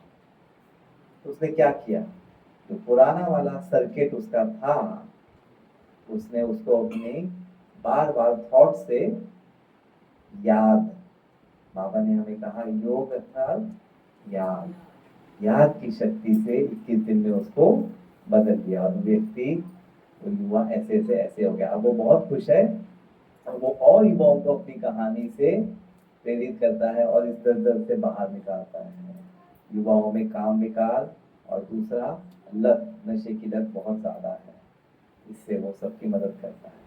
और उसने अपनी एकाग्रता और दृढ़ता से इस संस्कार पर विजय प्राप्त की। और ये केवल इस व्यक्ति की नहीं, ऐसे साइंस में कई उदाहरण है। आज बच्चों को एडिक्शन है मोबाइल का, है ना? तो ऐसा देखा गया कि वो एडिक्शन उनके ब्रेन के नेटवर्क सर्किट को बदल दे रहा है और उनके सर्किट ऐसे बन गए हैं अब वो छोड़ नहीं पाते। और जब हम उनके अभिभावक माता पिता उनको जब कहते हैं तुम्हें तो मोबाइल की आदत लग गई है, तुम तो मोबाइल के आदी हो गए हो, तो हम उनके उस सर्किट को कम नहीं कर रहे, पक्का कर रहे हैं। थॉमस एल्वा एडिसन की अगर आपने कहानी सुनी हो, वो 8 साल के थे, स्कूल से उनको चिट्ठी मिलती है कि अपनी माता को दे देना। उन चिट्ठी दे दी, माता से पूछा माता क्या लिखा है? इसमें लिखा है कि तुम्हारा बच्चा बहुत होशियार है, उसको स्कूल की जरूरत नहीं है, वो सुपर इंटेलिजेंट है। ठीक है, बाद में जाकर उसने बल्ब का आविष्कार किया। माता जी की मृत्यु के बाद संदूक खोला, वो चिट्ठी सामने देखी, पढ़ा, पता क्या लिखा था? आपका बच्चा इतना नालायक है, इसको स्कूल भेजने की कोई जरूरत नहीं।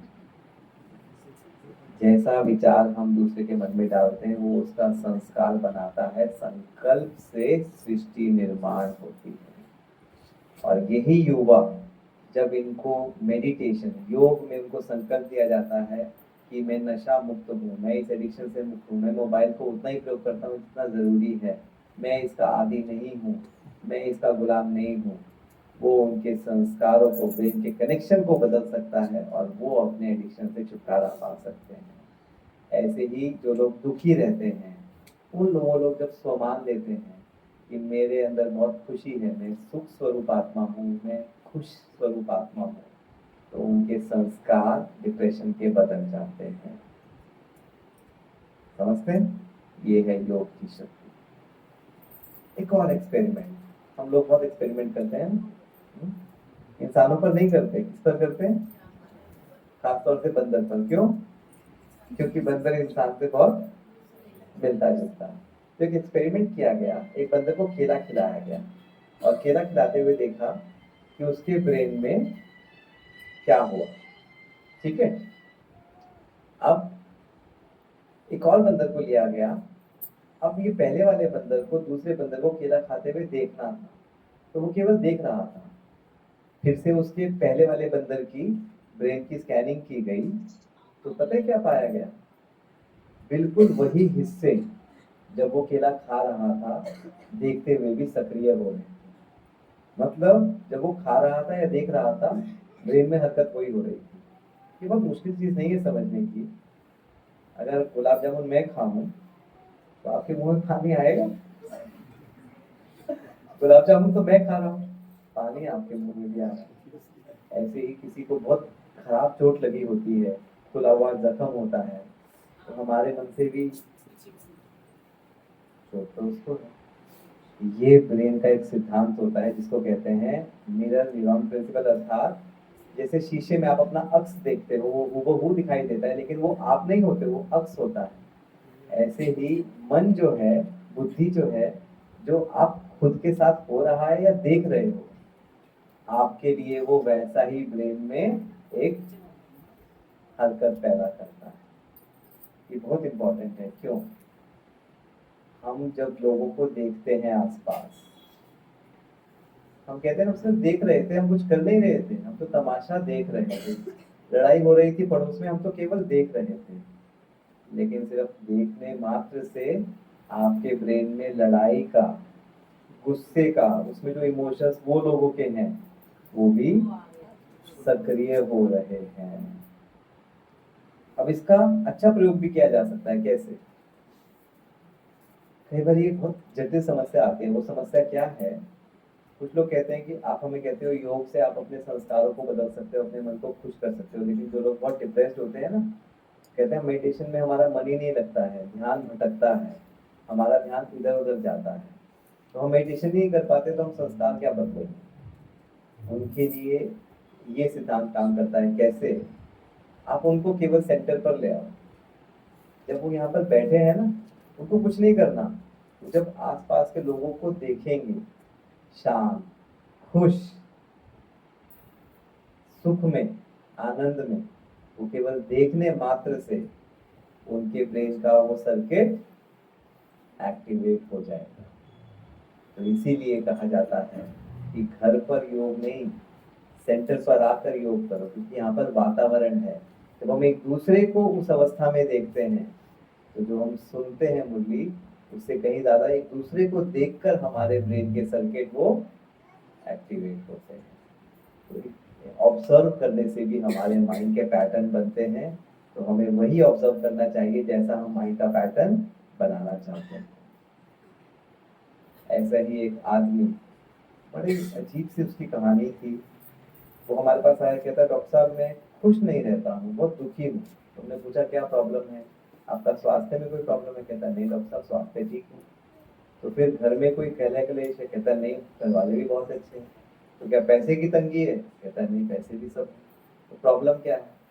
कहता है डॉक्टर साहब यही तो समझ नहीं आ रहा कि प्रॉब्लम क्या है। सब कुछ है लेकिन अंदर से खालीपन है, खुशी नहीं है। मैं खुश नहीं महसूस करता हूँ, बस सुबह जाता हूँ, ऑफिस आ जाता हूँ, नीरस सी जिंदगी लगती है। कारण क्या है? उसके ब्रेन का सर्किट। यहाँ पर देखा गया है, डॉक्टर साहब हैं, डॉक्टर डिएगो पिज़ागिली, हार्वर्ड यूनिवर्सिटी में प्रोफेसर हैं। इन्होंने बताया डिप्रेशन बाहर से नहीं आता, डिप्रेशन का हमारे ब्रेन में एक सर्किट बना जाता है। तो ये नॉन डिप्रेस्ड, जो डिप्रेस्ड व्यक्ति नहीं है उसका सर्किट है, ये डिप्रेस्ड व्यक्ति का सर्किट है। ये जो व्यक्ति था, ये केवल क्या करता था, जब इसके और छानबीन की गई तो केवल इसको सैड सॉन्ग्स होते हैं ना, दुख भरे गाने और दुख भरे वीडियोस, दोनों ये सब देखने का बहुत शौक था। वो देखने देखने देखने से उसके ब्रेन का सर्किट सैड हो गया। तो बाहर की परिस्थितियां हमें सैड नहीं करती, वो तो केवल एक ट्रिगर होती है, वो तो केवल एक स्टिमुलस होती है। हमारे मन की स्थिति जैसी होगी वैसा। इसीलिए कुछ लोग बाहर कैसी भी परिस्थिति प्रॉब्लम वाली हो खुश रह सकते हैं, और कुछ लोग बाहर कितना भी सही हो दुखी रहते हैं। तो क्या सीखा आपने? ये कौन है? महात्मा गांधी और उनके 3 उन्होंने कहा बुरा मत सुनो, बुरा मत बोलो, बुरा मत देखो। क्यों? क्यों?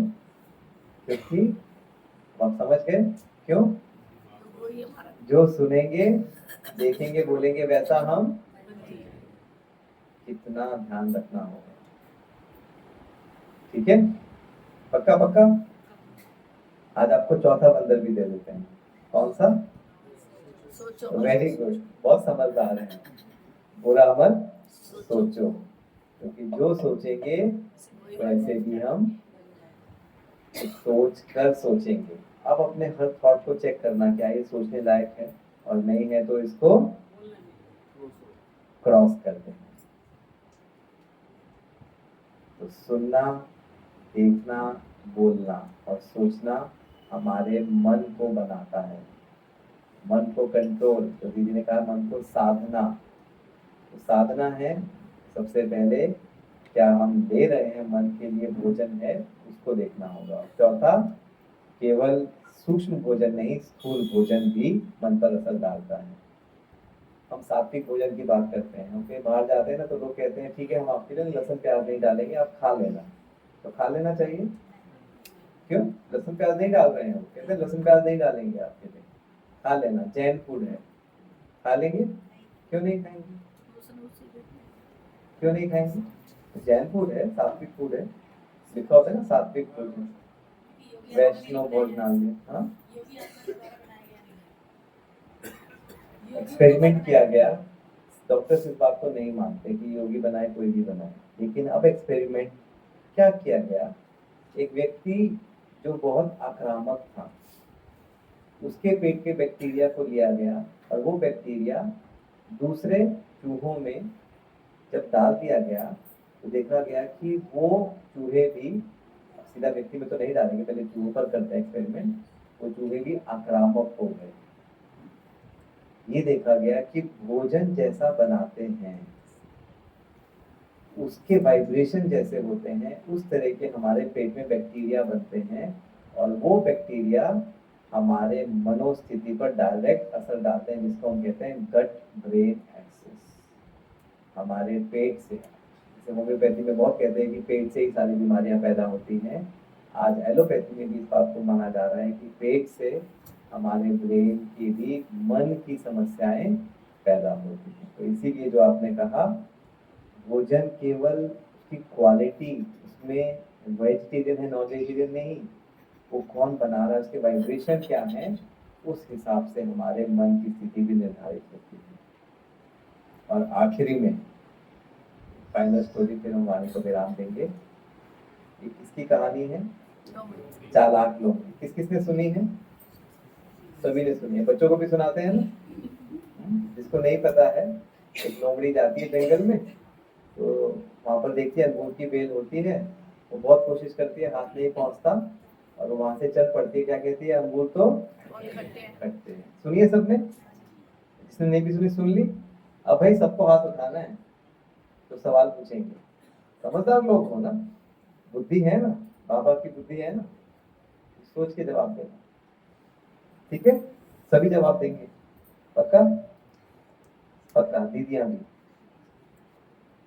वो जो उसने किया कि वो आगे चल पड़ी और कहा कि अंगूर खट्टे हैं, उसने अंगूरों को चखा तो नहीं था ना, बोला अंगूर खट्टे हैं। सही किया या गलत किया? जो कहते हैं सही किया, जो कहते हैं नहीं गलत किया। बिना चखे अंगूरों को खट्टा कहना, बोलना नहीं है, हाथ में। अभी लोग सोच रहे हैं, अभी 2 मिनट दे दे आपको सोचने के लिए। दोबारा से भाई सब हाथ खड़ा कर, तब तो मजा आएगा, ऐसे कैसे मजा आएगा? आप लोग तो डर रहे हो कि भाई बाबा मार्क्स ना दे दे इसके मार्क्स नहीं है, ये केवल एक खेल है, फाइनल पेपर में पास होना है, ये तो खेल है। सभी पार्टिसिपेट करेंगे? 2-3 हाँ जी बोला है, हाँ जी, वेरी गुड। जो नहीं करेगा वो खेल से बाहर, पहले ही बाहर गए। ठीक है, चलो। अंगूर खट्टे हैं, उसने जो कहा वो सही किया, वेरी गुड। पीछे भाई साहब भी खड़े होकर हाथ खड़ा कर रहे हैं, वेरी गुड। अच्छा, जो कहते हैं नहीं ऐसे कैसे, बिना अंगूर टेस्ट किए बोल देना अंगूर खट्टे हैं, ये तो बात सही नहीं है। आते हैं। और दीदियों ने क्या कहा, मैंने देखा नहीं। दीदी अंगूर खट्टे हैं, सही बात है गलत बात है? नहीं, उसने जो किया वो सही किया नहीं किया? आप उसको थप्पा लगाओगे ठीक करने का या नहीं? कमजोरी, तो मतलब उसने गलत किया। और दूसरी दीदी क्या कहते हैं? सही है।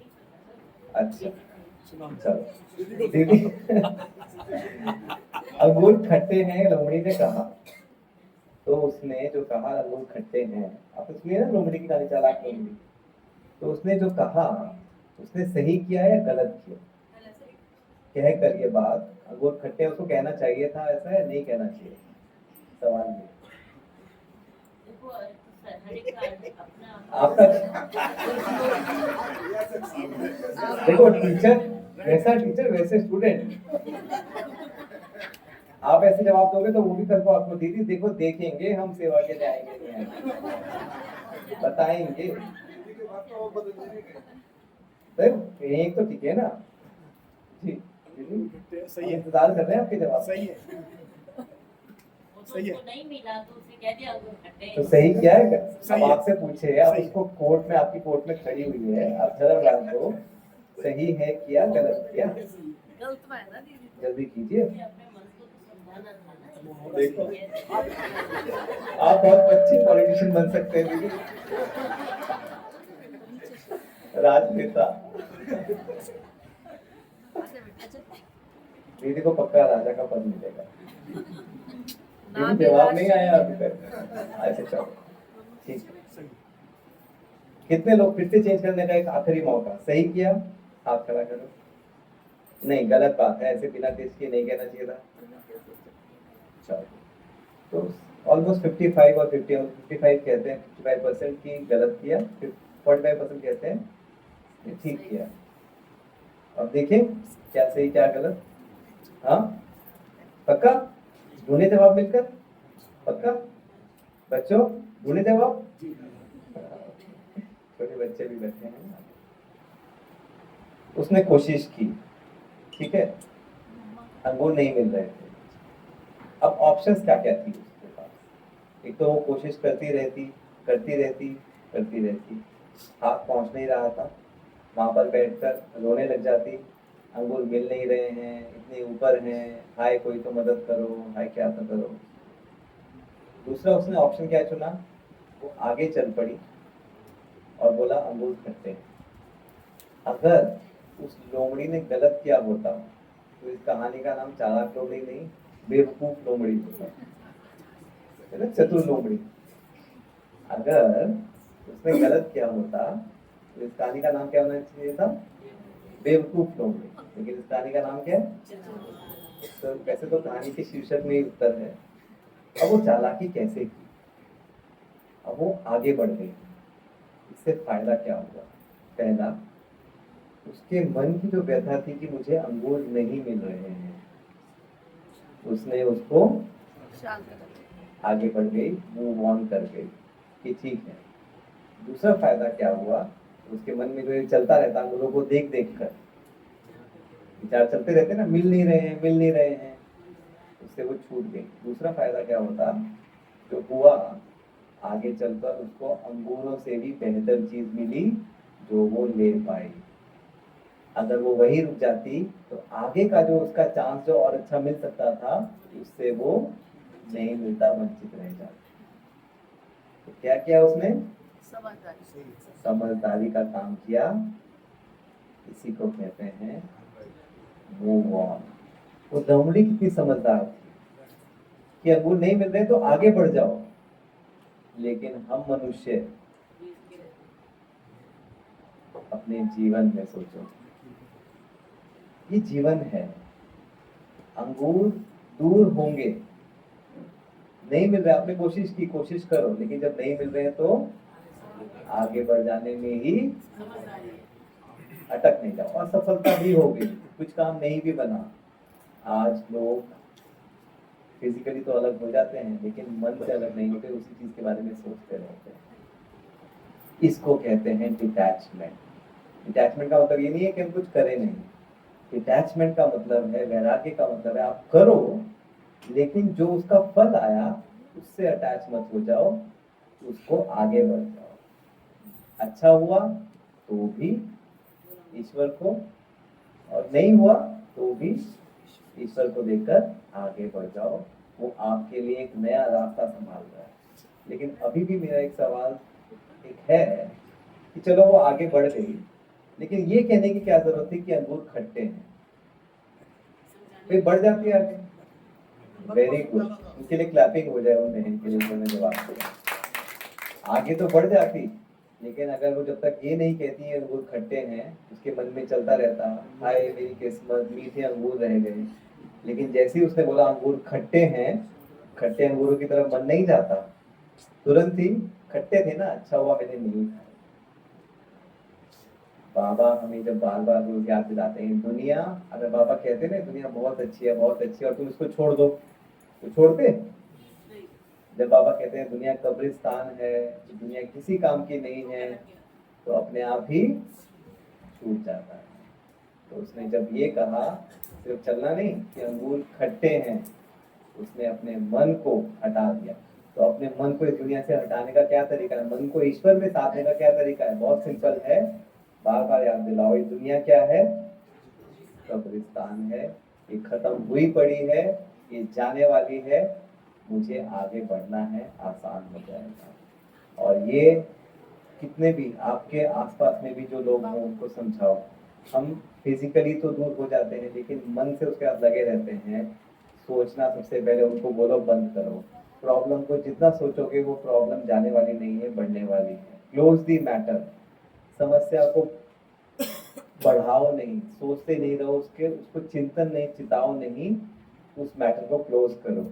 और ऐसी चीजें जो पुरानी यादें हमको बार बार दिलाती हैं, उनको अपने वहां से हटा देना चाहिए और नई सोच, उस पुरानी सोच से नई सोच में रिप्लेस कर देना चाहिए। ऐसे लोग जो दुखी हैं, डर में हैं, भय में हैं, चिंता में हैं दुनिया की प्रॉब्लम्स की वजह से, उनको एक नई सोच यहाँ पर लेकर आओ। नई सोच दोगे तो नई सोच पुरानी सोच को अपने आप मिटा देगी, और उसको जब वो प्रैक्टिस करेंगे वो एक राजयोगी बन जाएंगे। नई सोच आएगी, पुराने भूत से छुटकारा मिल जाएगा, और ये ही अध्यात्म है। तो आपने क्या सीखा आज? अध्यात्म सबसे बड़ा विज्ञान है। विज्ञान और अध्यात्म अलग अलग नहीं है, उनको समावेश करके देखो, बहुत सुंदर अनुभूति होती है। और धन्यवाद है किसका? उस प्रभु का जिसने ये ज्ञान दिया। जितना भी हमने आपके जब तो शेयर किया, ये कोई हमारा ज्ञान नहीं है, ना ये साइंस से मिला है, ये ज्ञान ईश्वर का दिया हुआ है, जिसको केवल हमने साइंस के जामे में, उसके आईने से आपको दिखाने का प्रयास किया है। ओम शांति।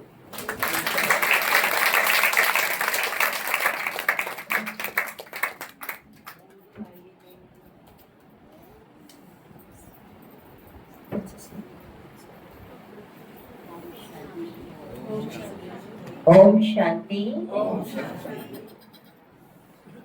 मैं सोच रही थी कि 2 मिनट में अपना अनुभव सुनाए कि आप एक न्यूरोलॉजिस्ट हैं और आपको बाबा का ज्ञान कैसे मिला, कौन सी बात आपको अच्छी लगी। आध्यात्मिकता की तो बहुत बातें सुनी, लेकिन आपको इस ज्ञान में, इस ईश्वर विश्वविद्यालय में आप कैसे जुड़े, और जुड़ने के बाद आपने क्या लक्ष्य बनाया अपना?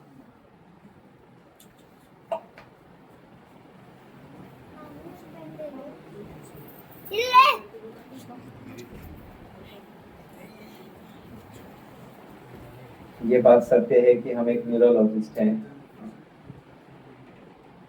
लेकिन न्यूरोलॉजिस्ट से पहले तो रोल है, उससे पहले एक इंसान है ना? और एक इंसान अर्थात आत्मा और शरीर है। तो आत्मा की उन्नति कोई न्यूरोलॉजिस्ट नहीं देता है, आत्मा की उन्नति तो ईश्वर ही देता है, राइट?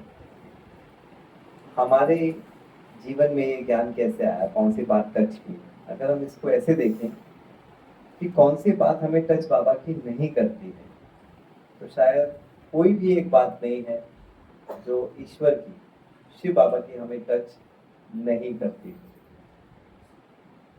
ये केवल हमारी बेसमझी होती है जो हम कह देते हैं कि ये बात कैसे बाबा ऐसे कह देते हैं, ऐसा कैसे हो सकता।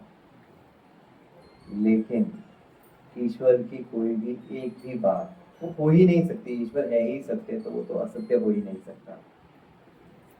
हम जब इतने से थे ना, समझो 1-1.5 साल के, तो हमारे माता पिता, हमें तो याद नहीं है, तो बताते हैं कि जब आपने चलना सीखा तो आप घर में नहीं मिलते थे, घर में नहीं मिलते थे, आप घर से बाहर ही मिलते थे। बस दरवाजा खुला होना चाहिए और घर के बाहर। तो हमें अब समझ में आता है, क्योंकि हमें आदत कभी भी नहीं रही कि बंधन में रहने की। हम बंधन मुक्त हमेशा से रहना चाहते थे, उल्टा पंछी जिसको कहते हैं। तो हमें समझ में आता है कि, लेकिन कहते कि हमें कभी चिंता नहीं होती थी कि तुम खो जाओगे। क्यों? क्योंकि तुम्हारा एक ही स्थान होता था, और वो स्थान होता था मंदिर में। या तो कोई सत्संग कर रहा है, जो सत्संग करवा रहे हैं महात्मा, चुपचाप जाकर तुम उनकी गोदी में बैठ जाते थे, या पंडित जी होते थे उनके साथ जाकर बस बैठ जाते थे चुपचाप। तो वो प्रवृत्ति शुरू से ही हमारे मन में थी। जब हम जैसे जैसे बड़े हुए तो हमारे 2 ही सपने थे। एक डॉक्टर बनना, बचपन से हमें पता था कि हमें डॉक्टर बनना है, वो भी दिमाग था। और दूसरा हमारे मन में हमेशा था कि जो गेरुए वस्त्र पहने साधु सन्यासी होते थे, उनको देखकर हमें एक आकर्षण होता था। जैसे छोटे बच्चों को आपके लेकर आए हो ना, ऐसे हमारे माता पिता भी लेकर जाते थे। तो आमतौर पर बच्चे क्या करते हैं वहाँ पर? बच्चे रोने लगते हैं, पापा घर चलो, मम्मी घर चलो, ये है ना। लेकिन हमें उनकी ज्ञान की बातें सुनने में बहुत इंटरेस्ट आता था। बल्कि हम देखते थे बड़े लोग थोड़ा उबासियाँ ले रहे होते थे, इधर उधर बात कर रहे होते थे, लेकिन हम उस ज्ञान को बहुत ध्यान से सुनते थे। हमारा इंटरेस्ट शुरू से ही था अध्यात्म को जानने का। भक्ति वगैरह ऐसा हम नहीं करते थे, पूजा पाठ, लेकिन हमें ज्ञान बहुत खींचता था अपनी तरफ। ब्रेन का विज्ञान और आध्यात्म शुरू से खींचता था। तो हम टीवी पर जो भी छोटे, जैसे अब आप सोचो 10-12 साल का बच्चा और संस्कार चैनल, आस्था चैनल और ये सब टाइप के चैनल देखेगा, तो उसके माता पिता क्या समझेंगे? कुछ अब नॉर्मल है, क्या लगता रहता है। तो हमें वो शौक था वो देखने का शुरू से ही। लेकिन हाँ, हमें मेडिकल का भी था, तो हम मेडिकल में ऐसे ही जब टीवी पर प्रोग्राम ब्रह्मा कुमारी के हमने देखे और देखा कि सेंटर है, तो हम बस सेंटर पहुंच गए एक दिन। तो वहाँ पर लाल बत्ती थी। हम उस समय 16-17 साल के थे। तो बस देखा तो हमें डर लगा, पहले तो लाल बत्ती क्यों है यहाँ पर ऐसे। तो हम वापस आ गए, लेकिन खींच थी तो दोबारा पहुंच गए। और बस उसके बाद पहुंचे, कोर्स किया, और कोर्स में हमने कभी भी मन में ये कभी भी आया ही नहीं कि ये जो बोल रहे हैं ये गलत बोल रहे हैं। वो जिसको कहते हैं ना, अस्वीकार्यता का भाव कभी भी नहीं आया। ये होता था कि हमें समझ में नहीं आ रहा है, इसलिए शायद अभी हमें और समझना है। तो बस वो जिज्ञासा रही। वो जिज्ञासा बढ़ते बढ़ते बढ़ते बढ़ते समझने लगे। और ईश्वर ने हमें फिर जब ब्रेन का विज्ञान, साइंस का, वो भी हमने पढ़ा। और जब दोनों का हमने देखा कि दोनों एक ही बात कह रहे हैं, बस शब्दावली अलग अलग है, तो समझ में आने लगा कि यही सत्य ज्ञान है। तो हमारी कहानी इतनी सिंपल ही है, और कोई एक बात टच की बात नहीं है। हमें तो बाबा की हर बात टच करके, और आज भी रोज जब हम सुनते हैं, हमारा दिन शुरुआत मुरली से होता है, एंड भी मुरली से होता है। पूरा दिन बाबा की याद में रहते हैं, और संपन्न बनने की इस यात्रा में आप सब जैसे ही आगे बढ़ रहे हैं। ओम शांति। बहुत बहुत धन्यवाद। आज हम सभी बहुत समय के बाद इस तरीके से मिल रहे हैं, जो कि पिछले 1-1.5 साल से रेनोवेशन का काम चल रहा था। तो रेनोवेशन के बाद पहली क्लास हमने माइती की रखी। बहुत अच्छा लगा सबको। जिसको अच्छा लगा अच्छी लगी सबको। एक चीज हम कहना चाहेंगे कि आपको मजा आया सुन के? अब ये जो मजा है ना, ये हमारे मन को खींचता है ना। अब ये ज्ञान हम 4 लाइनों में भी आपको बता सकते थे, मैसेज। लेकिन उसको रोचक बनाना, लाइट बनाना, ये ज्ञान को देने की एक बहुत ही एक विधि है। तो इसलिए जितना हम लाइट रहेंगे ना और लाइट तरीके से ज्ञान को देंगे, तो तब लोग हमें सुनेंगे। तो आप हर कोई बाबा के एम्बेसडर हैं, हम हर कोई बाबा के एम्बेसडर हैं। तो याद रखना, ना स्वयं भारी होना, ना दूसरे को ज्ञान भी सुना रहे हो तो भारी होकर सुनाना, लाइट रहना, लाइट होकर ज्ञान सुनाना, वो ज्ञान सीधा उनकी बुद्धि में जाएगा। ओम शांति। ओम शांति। 1 मिनट बाबा को याद करेंगे और उसके बाद सभी यहाँ पर भोग लेकर के भोग स्वीकार करके जाएंगे। कुछ अपने बीच में नए भाई आए हैं। आप भाई साहब, आपका परिचय?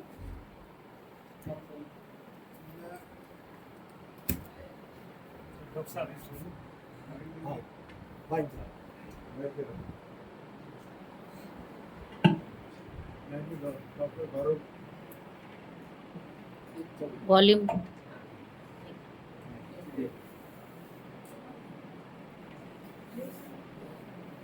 मेरा नाम है हेलो हेलो आगे बात मेरा नाम है डॉक्टर थोड़ा गौरव नजदीक मिश्रा। कर। मैं सामने ही रहता हूँ। अब लाइफ इतनी बिजी होती है प्रैक्टिस में कि आना जाना मुश्किल हो जाता है। सुबह पेशेंट, शाम को पेशेंट, रात को पेशेंट। तो जहाँ डॉक्टर साहब मेरे जीवी करते हैं, मैंने दिमाग ट्रेनिंग ली हुई है लोकल हॉस्पिटल से। मैं एमबीबीएस हूँ, फिर एमडी की मैंने चेस्ट में पटेल चेस्ट में उस पर कई सारे कोर्सेज किए। अपनी प्रैक्टिस कर रहा हूँ और पटेल नर्सिंग होम है हमारा साउथपुर जिले में बिहार हॉस्पिटल। तो जैसे बात कर रहे थे कि अपने में कंट्रोल होना चाहिए, सबने एग्जाम्पल दिया बहुत अच्छा। माइक पास में उसको ही लगा के पास है। मैं भी एक छोटा सा एग्जाम्पल देता हूँ। आइए डॉक्टर साहब, आइए बैठिए। नहीं यहाँ ठीक है, ऊपर आ जाओ। उधर से आ जाइए, उधर उधर से आना से स्टेयर से आ जाइए। अच्छा अच्छा। बोला था। मैं एक छोटा सा एग्जांपल देता हूँ। मेरे नर्सिंग होम में कुछ रात को लड़के शराब पीकर आ गए, उनको चोट लगी। अब वो लोकल रहने वाले थे, जानते थे हमें खूब। तो मेरा जो फार्मासिस्ट था, जब उसका दवाई भी देती, फिर उसको बोला कि इतने पैसे दे दो, क्योंकि वो नशे में थे, उनका दिमाग पूरा काम नहीं कर रहा था, वो लड़ने लग गए उसके साथ। उन्होंने हमारा फार्मेसी का शीशा तोड़ दिया बिना मतलब के। काम भी ठीक हो रहा था, दवाई भी दी थी, उसको टांके भी लग गए थे। तो मेरा फार्मेसिस्ट बहुत गर्म हो गया, उसने डंडा उठा लिया कि मैं उसको पीटूंगा। मैं कहना कुछ मत करना, हमारे कानून, हमारे सिस्टम ऐसे है कि वो एक्स्ट्रा केस बन जाएगा, उसको जो चोट लगेगी वो केस को हमें संभालना पड़ेगा। मैं कहा हम शांति से रहो, मैं कहा मैटर क्लोज करो, 200-300-400 का शीशा है, कुछ नहीं होगा। बड़े इंटरेक्शन मैंने अपना यूज किया, इमोशन नहीं हुए, गुस्सा नहीं किया। मैं कहा नहीं गुस्सा नहीं करता। और लड़के सारे इकट्ठे हो गए, हम तो कूटेंगे उसको। मैंने नहीं कूटना नहीं है, कानून अपना काम करेगा, भगवान अपने आप ठीक करेगा। 2 दिन के बाद अपने आप आया, माफिया मांगने लग गया। उसको पता था कि हमारी पावर है, अगर हम केस कर देंगे वो सारे के सारे अरेस्ट हो जाएंगे। ये गवर्नमेंट का कानून है कि डॉक्टर पे कोई या स्टाफ पे या कोई मशीनरी कोई भी डैमेज करेगा उसको पकड़ के अरेस्ट हो सकता है, जेल जाएगा सीधा। सुनवाई बाद में होती रहेगी, पहले जेल जाएगा। तो आके उसने माफिया मांगी, पैसे उसने शीशे में कहा नहीं हमें नहीं कोई कॉम्पनसेशन चाहिए, शीशा चेंज करने में कहा नहीं हम खुद कर देंगे। एक एहसान भी रहता है उसमें। तो ये जो संयम होना है ना अपने दिमाग पे, सबसे इम्पोर्टेंट चीज है लाइफ। घर गृहस्थी में लड़ाई झगड़े होने अब इतना लोगों का दिमाग चेंज हो जाता है, मोबाइल फोन देख देख के इतनी फास्ट चेंज होता है, और वो सोचते हैं कि वो सच्चाई है, जबकि सारा वो फ्रॉड होता है। सारा किसी का भी कुछ देखोगे सब फ्रॉड स्टोरीज होती हैं, फेक न्यूज होती है। तो अपने हमें सर ने जैसे बताया कि कंट्रोल करना है अपने इमोशंस को कंट्रोल करना है और ध्यान लगाना है। और वो जो है ना रिपीट करने की बात की 21 दिन का फॉर्मूला, वो बड़ा गोल्डन फॉर्मूला है। कोई भी आपको कुछ चीज करनी है 21 दिन रिपीट करते रहो, जब तक आपको उसी ट्रैक पे चलेगा। बहुत गोल्डन चीज है मेरे हिसाब से। जिस्ट है जो 21 दिन की सर ने बताई है, ये जिस्ट है। हमको रोज ठंडी आते हैं, सबको होती है मीठा खाने की, चीनी ज्यादा खाने की, तो वो सारी चीजें हमारे मन से गड़बड़ होती है। देखो हमारी बॉडी है, बॉडी ठीक तब चलेगी जब बॉडी के अंदर जितने केमिकल है उनका बैलेंस ठीक होगा। उनका जो ठीक होगा। तो ये सारा हमारे हाथ में, हम लोग यहाँ जो बैठे हैं हम सब लोग अपने मन को खुश करने आए हैं, मन को कंट्रोल करने हैं। तो वो जो 21 दिन का फॉर्मूला है उसको हमें फॉलो करना है और हमेशा। देखो मैं तो बहुत कम आ पाता हूँ यहाँ पर क्योंकि लाइफस्टाइल ऐसी है प्राइवेट प्रैक्टिस में, बट आप लोग तो रेगुलर आते हो, बहुत अच्छा फॉलो करते हो और आपकी शक्ल से सब मुझे चाम दिख रहा है कितनी खुशी है, बहुत अच्छा लगा आप सबसे मिलकर। Thank you.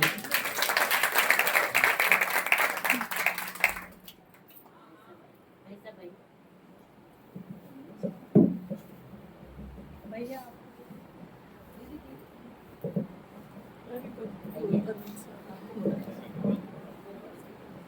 आइए तो अपना परिचय। अग्रवाल जी आप बोलोगे कुछ? अग्रवाल जी चलो अभी हम सभी 2 मिनट। चलो आ रहे हैं।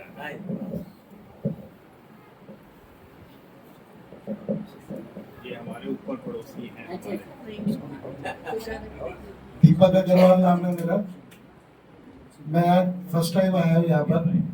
मुझे अजय गोयल जी ने इनवाइट किया था आने के लिए, तो मुझे यहाँ के इतना अच्छा लग रहा सुनकर इनको, मैं बता नहीं सकता। मुझे ऐसा लग रहा है कि मेरा सही समय यहाँ से शुरू हुआ है।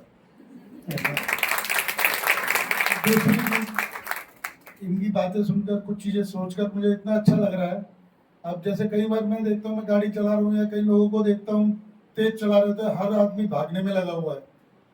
तो क्या देखते हैं कि कई बार आगे कोई जा रहा होता है। एक दिन मेरे साथ ऐसा हुआ कि मैं बहुत तेजी में था, मगर कोई लेडी सड़क क्रॉस करने लगी, तो मैं निकलने लगा मगर मैंने रोक लिया, पता नहीं क्या सोच के रोका, पहले इनको जाने दूं। और उन्होंने जैसे ही सड़क क्रॉस करी और मेरे को जो उन्होंने स्माइल दी, उसके बाद मेरे मन में जो शांति बढ़ी ना, मैंने कितना अच्छा काम किया। तो ये सोच मन में रहती है हमेशा, और मैं चाहता हूँ आप सबके भी मन में ये रहे।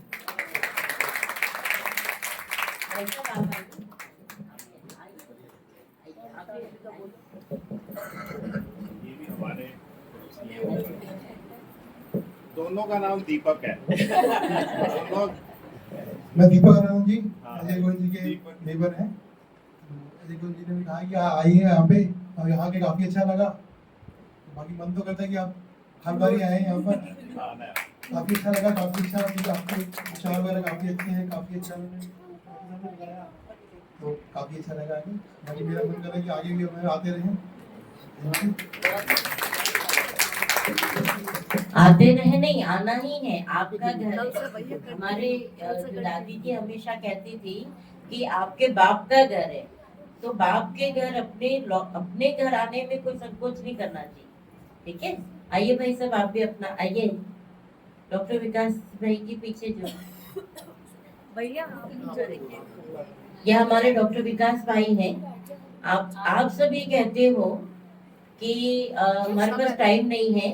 ये हमारे डॉक्टर विकास जी हैं अपोलो हॉस्पिटल में। आइए डॉक्टर विकास। और मैं समझती हूँ शाम को अपना गाड़ी ड्राइव करके जाते हैं और खुद आते हैं अपोलो हॉस्पिटल से, और उसके बाद मुरली क्लास करने के लिए डेली शाम को 7 बजे यहाँ पहुँच जाते हैं। एक दिन भी मिस नहीं करते, एक दिन भी मिस नहीं करते। ओम शांति। मैं डॉक्टर विकास कश्यप हूँ। मैं अभी फिलहाल पैथोलॉजी डिपार्टमेंट में काम कर रहा हूँ, Apollo hospital, Indraprastha Apollo hospital, स्टेट विहार। और जब से मैं संस्था से जुड़ा हूँ तो जिंदगी में बाहर सी आ गई है, खुशनुमा सी जिंदगी बन गई, और एक बड़ा रूहानियत सा एक्सपीरियंस होता है हर रोज आके यहाँ पर। और जो नकारात्मक जो भी विचार थे वो अब सकारात्मक विचार में परिवर्तित हो चुके हैं, और हर दिन प्रतिदिन हम बाबा से शक्तियाँ तो लेते हैं। 8 शक्तियाँ हैं और 7 गुण हैं जो बाबा से लेते हैं। तो हम चाहते हैं कि सब लोग बाबा से जुड़े रहें और उनसे ऊर्जा लेते रहें। ओम शांति। वो भाई सब पीछे बैठे दीवार के साथ, आप ही आइए। डॉक्टर इकट्ठे बैठे। दोनों डॉक्टर इकट्ठे बैठे दोनों डॉक्टर आज इकट्ठे बैठे बहुत वंडरफुल है कि आज सब नए नए लोगों ने पार्टिसिपेट किया। ये बहुत जितने भाई बैठे सब पैदल हेलो, आप सबको मेरा प्यार भरा नमस्कार। डॉक्टर निजारा मेरे बहुत अच्छे दोस्त है, करीब हम 20 साल से एक दूसरे से जानते हैं। वो मेरे से 3-4 साल छोटे हैं। मैं 6/23 ईस्ट पटेल में रहता हूँ। तो हमारी RW है जो 6 और 10 ब्लॉक की है, उसमें डॉक्टर निजारा प्रेसिडेंट है और मैं फाउंडर मेंबर हूँ। तो मैंने डॉक्टर निजारा को 7:45 बजे आज सुबह फोन किया। मैं यार किसी से जाते लोगों से मिलते जो पैसे नहीं दे रहे गार्ड्स के, तो कहते अभी ना वहाँ 7 से 9 बजे कोई न्यूरोलॉजिस्ट आ रहे हैं, ये तो आपके यहाँ पे ब्रह्मा कुमारी का ब्रह्म कुमार इसके, तो कहते आप आ जाना। मैं कहा यार वो न्यूरोलॉजिस्ट ने क्या ब्रेन बारे बताना होगा, 5-7 मिनट वहाँ अटेंडेंस लगाएंगे चले जाएंगे। लेकिन जब सर की मैंने डॉक्टर साहब की बातें सुननी, मैंने कहा मैंने हजारों किताब पे बुक्स पढ़ी हुई है, स्वामी विवेकानंद पे, सेल्फ हेल्प बुक्स इतनी बड़ी, मैं कहा उन्होंने कहीं क्या नई चीज हमें बता देंगी। लेकिन जब मैं बैठा यहाँ पे, तो जब इन्होंने ऐसे ऐसे सवाल पूछे कि प्यार अंधा होता है, नहीं ऐसे हो, जो जिंदगी में हमने सोचा ही नहीं कि इसका जवाब क्या होना चाहिए, और अंगूर कट्टे, मैंने कहा ऐसा लेक्चर मैंने जिंदगी में नहीं सुना। मैंने कम से कम 100 लेक्चर ऐसे सुने होंगे, मतलब बड़ी बड़ी मैंने वर्कशॉप भी बहुत अटेंड की। एक हमारे वो सिंधी भी, मेरे को याद नहीं आ रहा उनका नाम, उन्होंने बुक्स बड़ी लिखी, जिनका स्कूल है आनंद निकेतन में, सॉरी हाँ वासवानी जी, राइट, उनकी मुझे बहुत अच्छे लेक्चर लगे। लेकिन सर ने जो आज बताया, मैंने जिंदगी में ऐसा लेक्चर नहीं सुना। I am going to turn 67 in October. तो मैं सर आपकी कितनी एज है? इस पर भी एक कहानी है, सुना दें आप?